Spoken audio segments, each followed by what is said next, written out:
আসসালামু আলাইকুম, welcome back to my channel. আজকে আমি আপনাদের সাথে খুব সহজ একটি রেসিপি শেয়ার করব, আমের কেক। আশা করি রেসিপিটি ভালো লাগবে।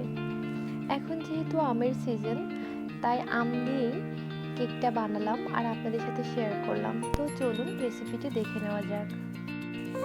প্রথমে আমি 2টা ডিম নিয়ে নিয়েছি। এই ডিমটাকে এখন আমি খুব ভালোভাবে বিট করে নিব।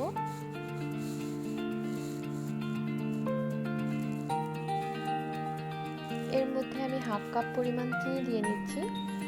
আবারও আমি খুব ভালোভাবে বিট করে নেব। যতক্ষণ পর্যন্ত ফোম না হবে ততক্ষণ পর্যন্ত বিট করতে হবে। আপনারা চাইলে এগ বিটার দিয়ে বিট করে নিতে পারেন, সেই ক্ষেত্রে সময়টা কম লাগবে। এখন আমি এর মধ্যে আম দিয়ে দিচ্ছি হাফ কাপ পরিমাণ। এই আমটাকে আমি আগে থেকে ভালোভাবে ব্লেন্ডারে ব্লেন্ড করে রেখেছিলাম।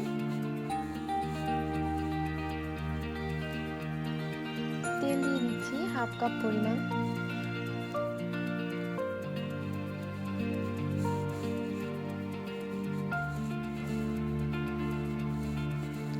ময়দা দিয়ে দিচ্ছি 1.5 কাপ পরিমাণ।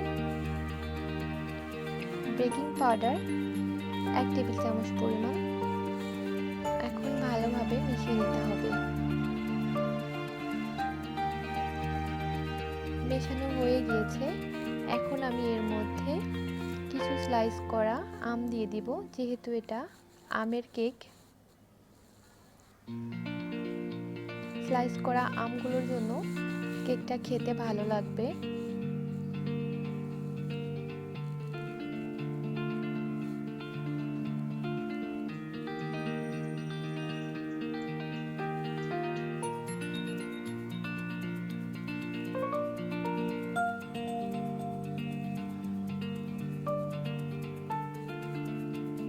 এখন আমি আবারও ভালোভাবে মিশিয়ে নিব।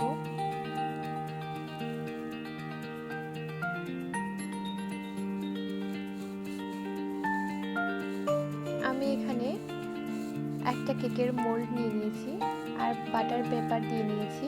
এর মধ্যেই কেকের মিশ্রণটি দিয়ে দিচ্ছি।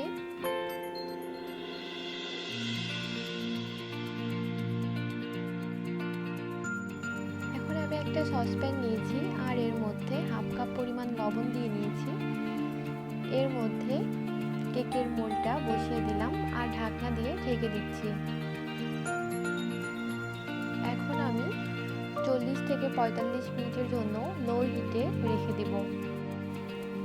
40 মিনিট হয়ে গিয়েছে। 40 মিনিট পর আমি এখন চেক করে নিচ্ছি কেকটা হয়েছে কিনা।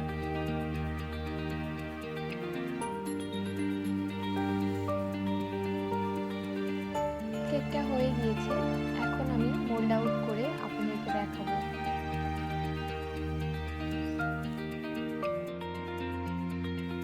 দেখতেই পারলেন খুব সহজে হয়ে গেল আমের কেক। আমি আমার পছন্দ মতো সাজিয়ে নিয়েছি। আপনারা আপনাদের পছন্দ মতো সাজিয়ে পরিবেশন করতে পারেন। যেহেতু এটা আমের কেক, তাই আমি আম দিয়ে সাজিয়ে নিয়েছি।